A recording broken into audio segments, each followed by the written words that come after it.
Hai guys, kembali lagi bareng gua di Barai Anime. Gimana kabar kalian semua? Wahai para penikmat konten spoiler, semoga kalian selalu diberi kesehatan, dilimpahkan rezekinya, dan dipermudah segala urusannya. Di video kali ini, gua mau nerusin kisah perjalanan Mukoda di dunia isekai, melanjutkan acara makan-makan untuk merayakan bergabungnya familiar keempat Mukoda.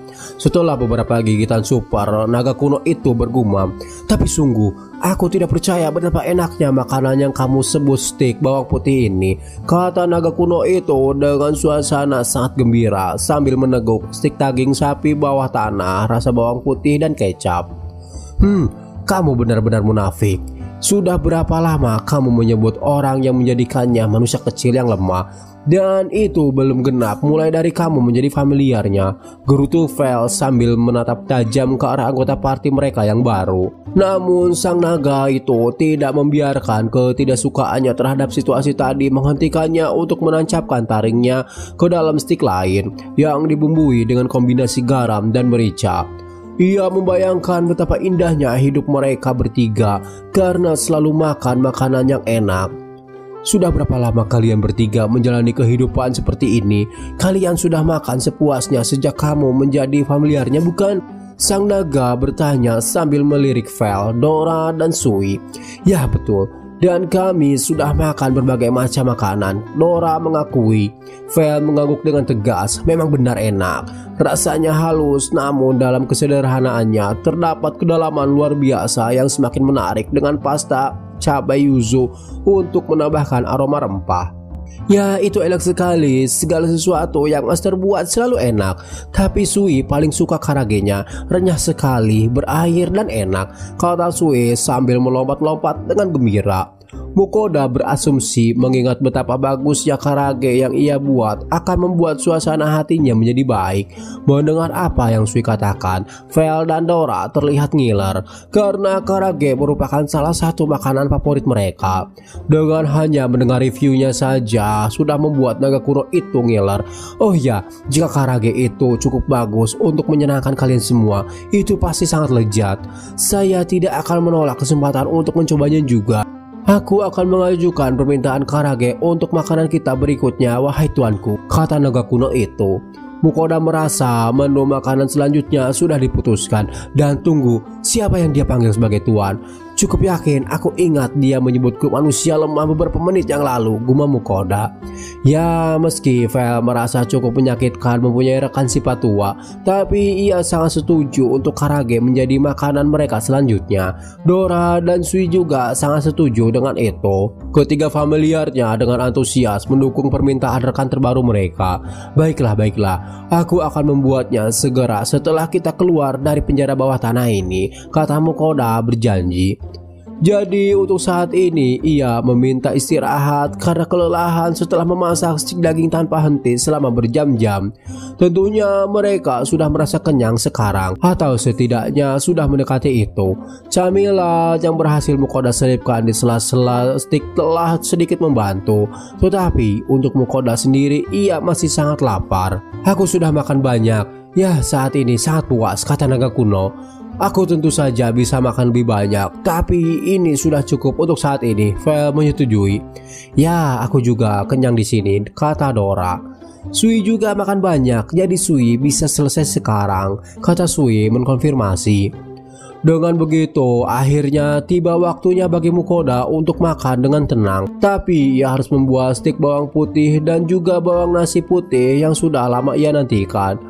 Setelah semua bawang putih dan stik yang Mukoda masak untuk familiarnya, sebenarnya tidak banyak yang bisa dilakukan dalam persiapannya. Semua lemak yang keluar dari stik telah dimasukkan ke dalam bumbunya. Kemudian Mukoda menambahkan sedikit mentega ke dalam wajan dan menumis lagi bawang putih cincang di dalamnya dengan api kecil. Setelah bawang putih cukup matang hingga harum dan enak, ia menambahkan nasi putih dan menggorengnya juga. Setelah semua bumbu tercampur dalam penggorengan, Mukoda menaburkan garam laut yang mengandung mineral dan lada segar yang ia gunakan pada stik daging. Lalu mendorong nasi ke salah satu sisi wajan, memercikkan kecap ke dalamnya, dan mencampurkannya. berhati-hati agar rasa sausnya terserap ke seluruh nasi, tes rasa, bumbu garam dan merica terakhir, dan nasi bawang putih sudah matang. Triknya adalah dengan menaikkan api menjadi besar dan lebih besar setelah Mukoda memasukkan nasi. Semuanya akan menyatu dengan sangat cepat jika melakukannya dengan benar. Ia mulai menumpuk nasi bawang putih di piring, menaruh beberapa irisan stik bawang putih di atasnya, dan berhenti sejenak untuk mengagumi hasil karyanya. Ya, ini benar-benar terlihat luar biasa. Gumam Mukoda memuji dirinya sendiri, lalu bersiap untuk menyantap gigitan pertamanya yang telah lama ditunggu-tunggu. Tapi sebelum itu ia merasa perlu untuk berhenti sejenak sebelum mulai menyantapnya. Guys, kalian baru saja bilang kenyang kan? Trio atau lebih tepatnya kuartet familiarnya yang raku semuanya menatap ke arahnya. Apa itu? Tanya naga kuno. Baunya sangat menarik, kata Vel. Ya, kami tidak sempat mencobanya, kata Dora. Tuan, itu tidak adil, kata Sui terlihat kecewa. Apa? Tidak, tapi kalian tahu ini nasi kan? Kalian terus-terusan mengatakan bahwa kalian hanya menginginkan daging. Mukoda memprotes, tapi pencarahan hasrat di mata mereka tidak berkedip-kedip. Oke, baiklah. Aku akan membuatkannya lebih banyak untuk kalian. Apakah kalian senang sekarang? Jadi Mukoda kembali menyajikan sepiring penuh nasi bawang putih dengan stik bawang putih di atasnya untuk semua orang, dan mereka menyantapnya dalam sekejap. Menurut mereka itu adalah camilan setelah makan malam. Sebaliknya Mukoda meluangkan waktu untuk menikmati sajiannya, dan ternyata kombinasi stik bawang putih dan nasi bawang putih sama lezatnya seperti yang ia harapkan. Selagi mereka menikmati kepuasan dari hidangan yang benar-benar nikmat, Mukoda menghidangkan soda kepada familiarnya yang membuat naga kuno itu terkejut karena karbonisasi. Mukoda sendiri menyeduh kopi untuk dirinya sendiri. Ia menyeruput kopi dengan pelan dan menghela napas lega, hanya sedetik sebelum naga itu bersendawa dengan keras. Benda berkilau ini luar biasa dan itu sangat manis. Bahkan sepertinya minumanmu pun terlihat enak. Bagaimana kau melakukannya? Naga kuno itu berteriak di sela-sela meneguk soda. Tentu saja ini bukan satu-satunya minuman yang enak yang ditawarkannya. Slavel sebagai anggota paling senior. Apa katamu? Teriak naga kuno itu. Selanjutnya Vel memutar matanya. Oh, tenangkan dirimu, hai orang tua. Dan kalau dipikir-pikir, sudahkah kamu memutuskan nama untuknya? Kata Vel kepada Mukoda. Dan saat itulah Mukoda ingat bahwa memberi nama naga itu mungkin akan menjadi tanggung jawabnya. Karena menurut Vel, orang tua itu tidak akan ada gunanya jika Mukoda tidak memberinya nama. Sebuah nama katamu, kata sang naga. Pemikiran untuk mendapatkan salah satu dari 3000 tahun itu dalam hidup saya adalah hal yang aneh, tapi bukanlah hal yang buruk. Saya akan percaya pada Anda untuk mewariskan kepada saya nama yang bermartabat dan megah seperti diri saya, wahai tuanku, kata naga kuno itu menambahkan. Dan begitulah ekspektasinya ditetapkan lebih tinggi dari yang bisa Mukoda penuhi. Mencari nama bukanlah keahliannya. Dan tunggu, apakah dia baru saja mengatakan dia telah hidup 3000 tahun? Pantas saja Vel menyebutnya orang tua. Tapi terserahlah, saya harus berpikir, nama naga kuno. Mukoda kebingungan bahkan sebelum ia benar-benar memulainya. Namun saat ia memikirkannya, matanya tertuju pada Dora-chan yang menjatuhkan diri ke punggungnya setelah dia menghabiskan sari buah apelnya. Perutnya buncit seperti balon. Jadi Mukoda pikir dia sedang tidur siang untuk membantu dirinya mencerna makanan yang telah ia makan. Dora-chan, aku memilih namanya karena Dora terdengar seperti bagian pertama dari kata dragon, dan sebutan kehormatan Chan terasa tepat karena dia masih kecil dan lucu. Naga kuno juga naga, jadi Mukoda bisa menyamakan nama yang sama dengan Dora sepertinya. Dan dia sudah sangat tua, jadi mungkin namanya Dora yang tua, kata Mukoda. Tapi setelah dipikir-pikir lagi, tidak mungkin di dalam satu party ada dua nama yang sama. Itu akan terdengar membingungkan. Tapi ia rasa bisa melakukan sesuatu dengan bagian kedua dari nama Dragon, dan Mukoda memutuskan memberinya nama Gon yang tua, atau bisa dipanggil Patua Gon. Nama itu terdengar seperti nama yang sempurna untuk naga kuno. Namun di sisi lain, Mukoda sering diberitahu bahwa ia punya naluri buruk terhadap nama. Dan ia tersadar fakta bahwa nama itu terdengar sempurna bagi dirinya mungkin merupakan tanda bahwa nama itu tidak terdengar sempurna untuk orang lain.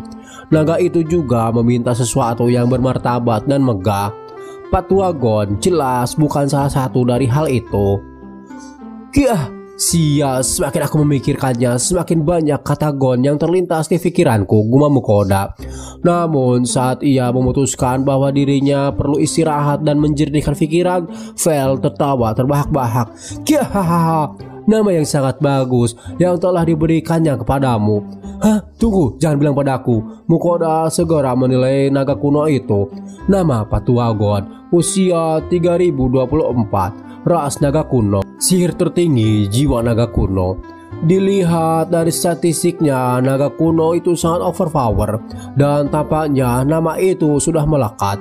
Ia sendiri tidak bisa memikirkan nama yang lebih cocok.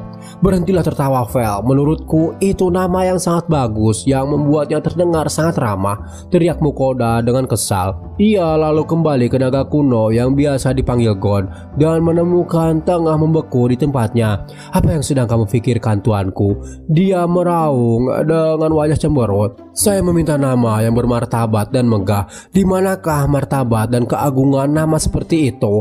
Ubahlah sekarang, Patua Gon menambahkan. Namun Mukoda tidak bisa melakukan itu kecuali Patua Gon telah berhenti menjadi familiarnya.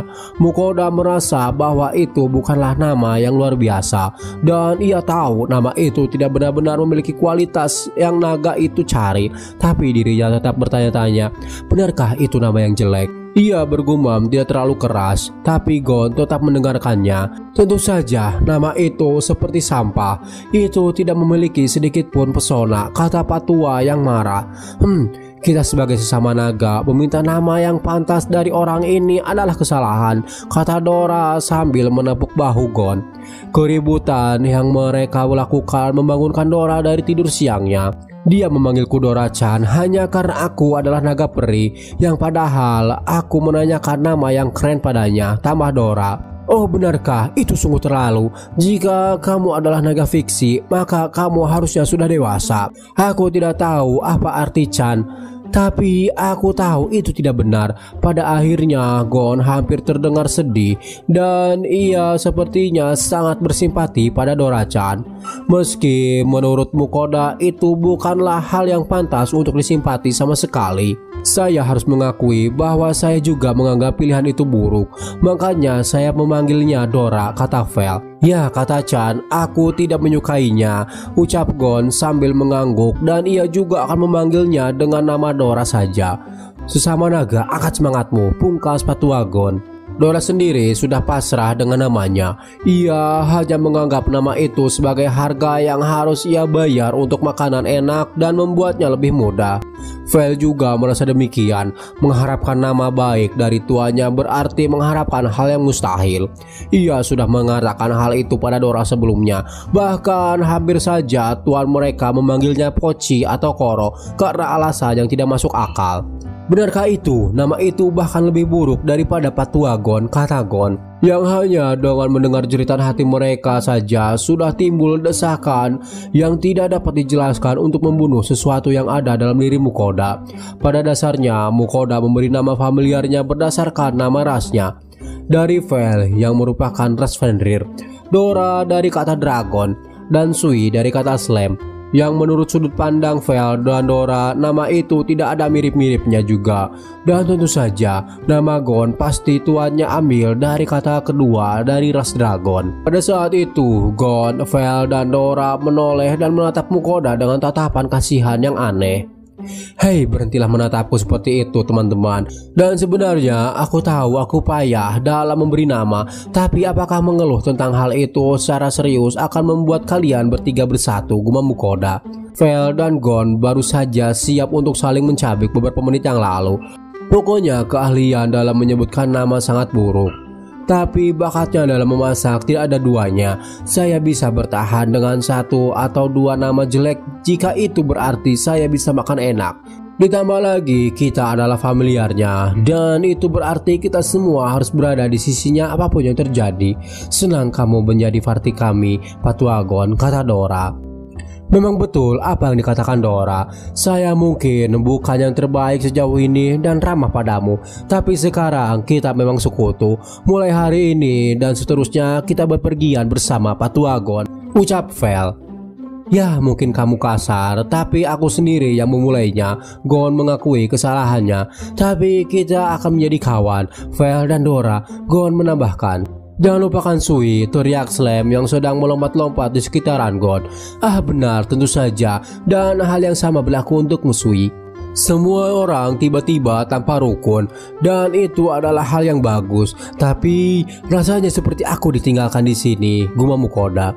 Yang jelas langsung disanggah oleh Gon. Ia punya harapan besar pada Mukoda. Harapannya Mukoda akan memberinya makanan dengan baik mulai dari sekarang, dan dimulai dengan karage yang sebelumnya menjadi pembahasan. Dora pun memberitahu saat terakhir kali mereka makan karage. Mereka memakan karage dengan dua rasa. Yang satu dibumbui garam dan yang lainnya diberi kecap. Dan hal itu membuat Gon semakin penasaran seenak apa karage itu. Menurut Dora sendiri, rasa keduanya tidak bisa disangkal. Itu sangat lezat.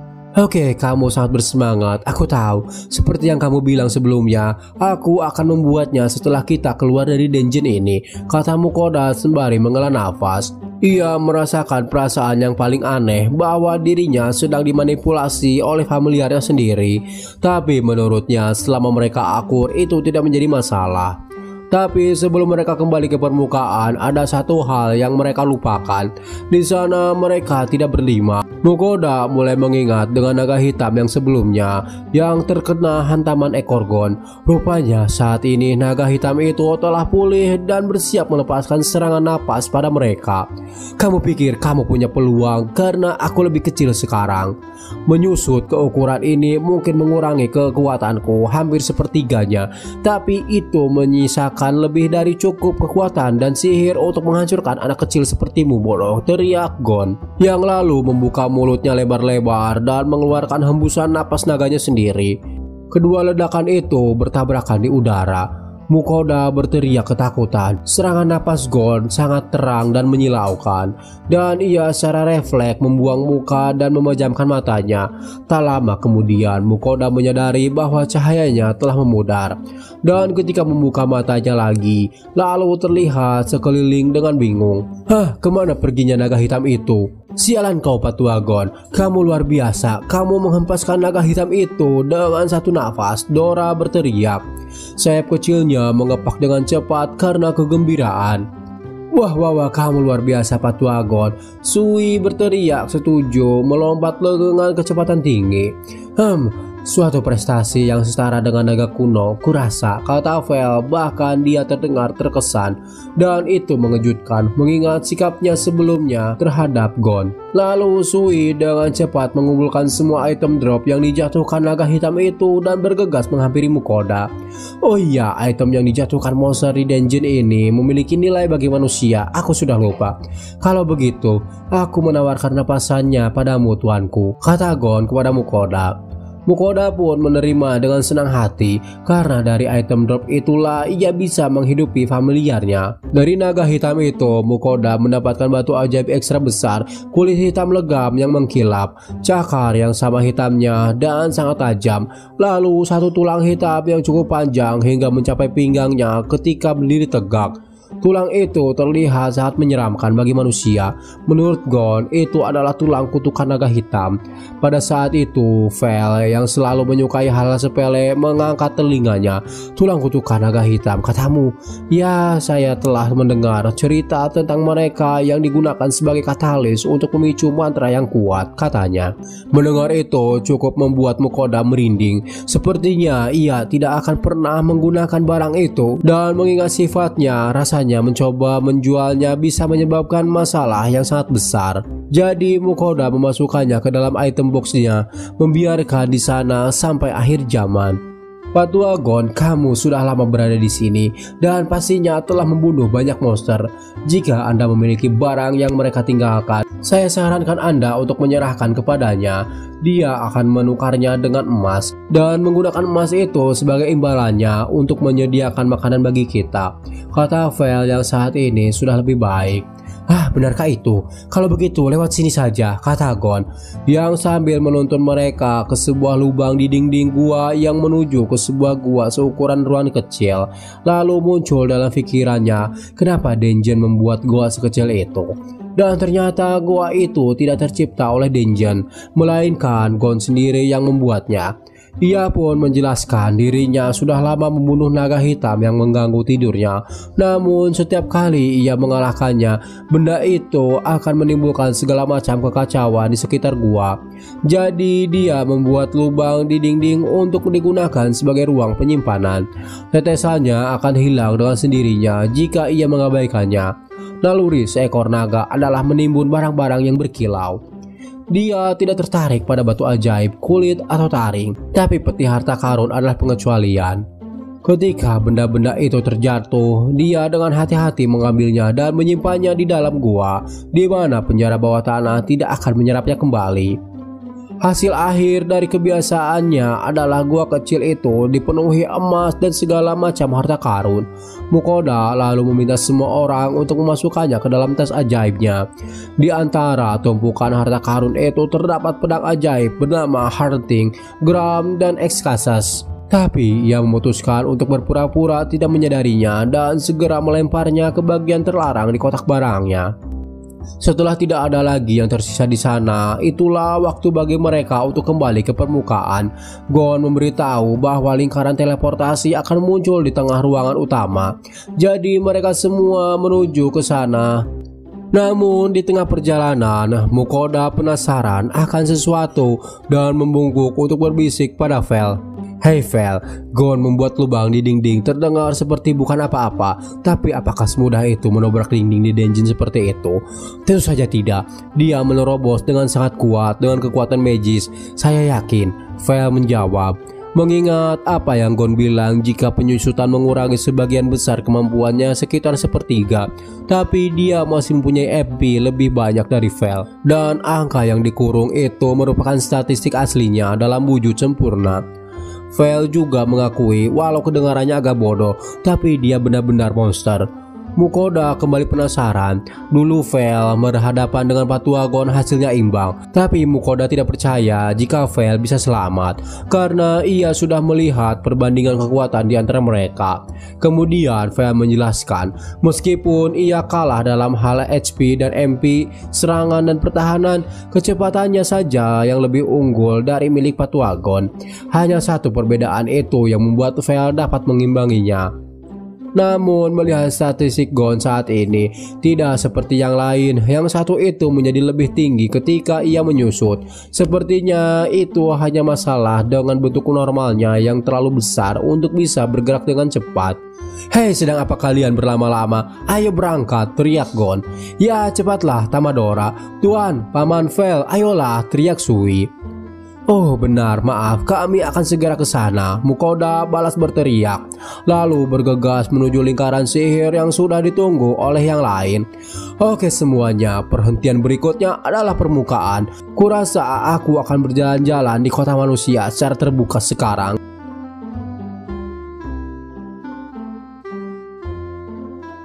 Kata Gon sebelum mereka melangkah ke dalam lingkaran. Ia sebetulnya telah lama menantikan hal itu.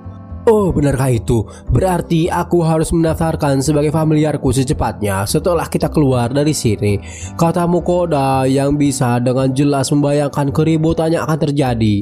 Ia kemudian menghela napas berat saat lingkaran sihir membawa mereka pergi. Dan begitulah kisah petualangan Mukoda and Friend di dalam Dungeon Break. Bukan hanya harta dan benda sihir yang ia dapat di petualangan kali ini, melainkan lebih dari itu. Mukoda mendapatkan familiar keempatnya. Dan yang pastinya hal itu akan membuatnya harus 10 kali lebih ekstra dalam memasak. Oke lah, mungkin segini dulu aja pembahasan light novel Tondemo Skill Horomesi volume 12 bab ketiga. Next episode kita bahas volume 12 bab keempat. Terima kasih bagi kalian yang nonton sampai akhir dan sampai jumpa di video selanjutnya. Bye bye.